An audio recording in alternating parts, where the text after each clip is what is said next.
Who are the 10 horns that make up the beast's kingdom? The 10 kings and nations that are at the core of his empire. There are probably about a dozen theories. But today, we're going to present eye-opening evidence directly from the Bible, from Psalms and Revelation, that pretty much ices the idea for me. When I became a believer, I accepted the Left Behind series idea that the 10 horns were European nations. Then, for a time, I thought they were 10 regions of the United Nations. As I matured in my understanding, I began to believe they might be 10 Muslim nations. And finally, based on Nebuchadnezzar's dream statue having 2 legs of iron, one on the left, one on the right, I began thinking that, maybe there are 5 European and 5 Middle Eastern nations. I bet you have held more than one of these theories yourself. That was until a short time ago when I read this verse in the book of Psalms about a 10-nation confederacy found there.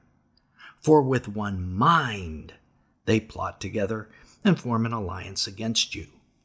And in an instant, I realized this was being quoted in the book of Revelation by John the Apostle. The part about being of one mind. This is what Revelation 17:13 says about the 10 kings. These are of one mind, and they hand over their power and authority to the beast. So a 10-nation confederacy is of one mind in Psalms, and the 10 kings are of one mind in Revelation. Folks, I think we have a match. And there are more reasons than just that for this to be a perfect match. And if this is true, if these 10 nations comprise the core of the beast empire, our understanding of the end times is going to grow exponentially, and we will recognize this 10-nation confederacy as it is coming together in our world. If we are correct about it, that makes this one of the most important teachings on this channel. Let me say that again. If we're correct, this is one of our most important teachings, identifying the beast empire, at least the beginning of it. This is Bible teacher Nelson Walters, and today we're going to first demonstrate the biblical evidence that these are, in fact, the 10 nations that form the core of the beast's empire. Then, even more important, we'll look at how this impacts things like the identity of the beast, where he's going to come from. If the 10 nations are the 10 horns, who are the 3 horns that are plucked out by the roots? And what does that mean? What impact does that have on Bible prophecy? Because it has an impact. And also, based on who these nations are, what should we be watching for in today's news feeds to help us see this confederation forming? It should be a very interesting teaching. If there is one teaching you need to watch all the way through, this may be it.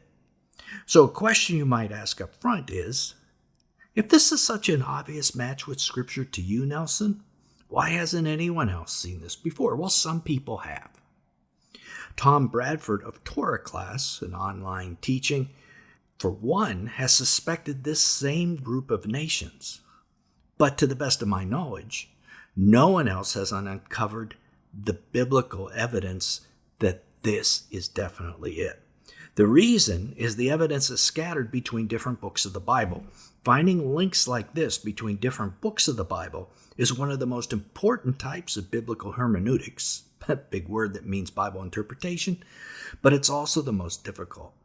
I've read Psalms and Revelation 100 or more times and missed the quoted verse I mentioned above. But I encourage you to look for these kind of shared phrases, especially when studying Revelation. Revelation is sort of a composite of the rest of Bible prophecy all into one book. And there are approximately 500 Old Testament quotes and 100 New Testament quotes in it.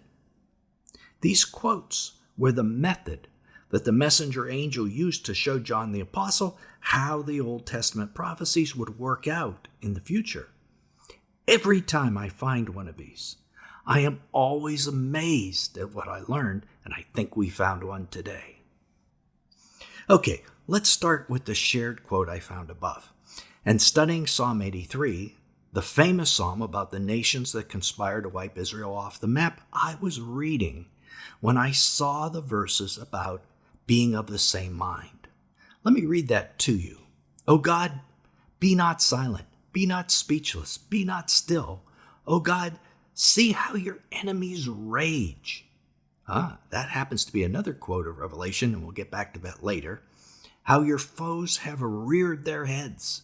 With cunning, they scheme against your people and conspire against those you cherish, saying, Come, let us erase them as a nation. May the name of Israel be remembered no more. For with one mind, there it is, they plot together. And that's Psalm 83, 1 through 5. And this is exactly what it says in Revelation 17:13. These are of one mind. So that certainly caught my attention right off the bat. But what makes this even more impactful, much more impactful, is that both passages are talking about 10 rulers, 10 kings of 10 nations in Revelation, and 10 named nations in Psalm 83. That's important. We're actually given their names. And these are not any old 10 nations. These are nations that conspire together to wipe Israel off the map so that it's remembered no more. The exact desire of the Antichrist and his empire, and the exact desire of certain nations in the world today. I'll let you think about who they may be. The second link between Revelation and Psalm 83 is the line about the enemies raging. In Psalm 83, 2 through 3, the verses read, See how your enemies rage, how your foes have reared their heads. With cunning they scheme against your people. This is the same idea as Psalm 2, verse 1 and 2. Why do the nations rage, and the peoples plot in vain? The kings of the earth rise up, same as rearing up, and the rulers band together against the Lord and against his anointed. In Revelation 11:18, when speaking at the seventh trumpet, very close to the very end, the elders recount what happened during the tribulation period and say, The nations raged, but your wrath came.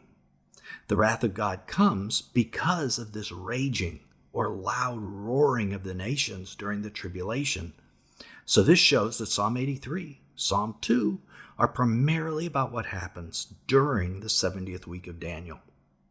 Okay, so who are these 10 nations? I bet you're wondering that. Who are the 10 horns? But they are not what you would expect. Let's look at them because Psalm 83 lists them out for us. The tents of Edom and the Ishmaelites, Moab and the Hagarites, Gebal and Ammon and Amalek, Philistia, and the inhabitants of Tyre. Asher has joined them. They are the strong arm of the children of Lot. Not what you expected, huh? Because they are all very small people groups. For the most part, they're not large nations. And they are those nations directly encircling Israel like a ring, what the Bible calls the nations round about. And they are by no means the only nations that are going to form the beast, an inner core of nations, the 10, an outer core of nations that eventually join them in the Gog of Magog invasion, and then another layer on top of that, which the Bible calls all the nations, which to us on this channel could only mean the United Nations and their so-called peacekeeping force. So if this little group are truly the 10 kings who will form in the future, we need to identify them more closely. Let's look at what Revelation 17:12 tells us about them. The 10 horns you saw are 10 kings who have not yet received royal power, but they are about to receive authority as kings for 1 hour, together with the beast. That's important. So the first thing we see is they don't have royal power right now, nor did they in John's day. But they receive that power in the future with the beast. This is a key piece of information. If we're looking for current European or Muslim nations, probably looking in the wrong place. Or if you're looking back in history for Roman empires or other historical kings, you're probably looking in the wrong place because they have to receive their authority with the beast. And if you look at the names of the 10 in Psalm 83, most of them seem kind of tribal. people groups rather than existing nations. And it's important to recognize that this psalm has never been fulfilled in history. These kings only take power when the beast takes power. I think these groups exist now, but they aren't recognized as nations yet. That's very strange, isn't it? Not what we're expecting. So who are they? This is one of those very sensitive areas to discuss online. So be sure you watch this part carefully. The easiest to identify are the two, Philistia and Tyre. Philistia is the coastal region southwest of Israel that used to be occupied by the Philistines. This people group is best thought of as Tyre is the coastal area north of Israel, and it's best thought of as both of these groups are not currently nations, but are political parties and militant groups that oppose Israel. I think it may be best to consider all of these groups to possibly be like that. The USA has identified about 40 of these militant groups in the Middle East. Some of the most well-known are Will 10 of these groups be given nation-state status during the tribulation? Well, I don't know. But given how events seem to be spiraling out of control in the Middle East, I think it's completely possible. Could you have imagined what has happened there in the past few years? Could you have imagined it 10 years ago? I think not. So I think it's best to assume anything is possible. And the Bible should be our guide. Rather than identifying these groups by name, I think the best thing to say here is that they will most likely be militant groups who encircle Israel like a ring. Asher is an interesting name to see in this grouping. For a couple reasons. Asher is the nation that eventually formed the Assyrian Empire, which includes Syria, northern Iraq, parts of Turkey, parts of Iran. It's a large territory. Unlike the others, it's not small like them, it's larger. Asher is also the name of a former chief god of the Assyrians. In this previous video, we discussed how Asher is likely a fallen angel, and the one described as the Assyrian in several passages in the Bible about the entity that possesses the man who will be Antichrist. So this implies this group of 10 horns are assisted by a supernatural force. This helps explain why in Revelation 17:16, the 10 kings and the beast, a relatively small group of militant groups, are able to revolt against Mystery Babylon, the global governance system, and burn her up with fire. How do they do that? Well, it's a supernatural victory. This may be why in Revelation 13:4, the world asks, who is like the beast and who can fight against it? What is happening in today's world?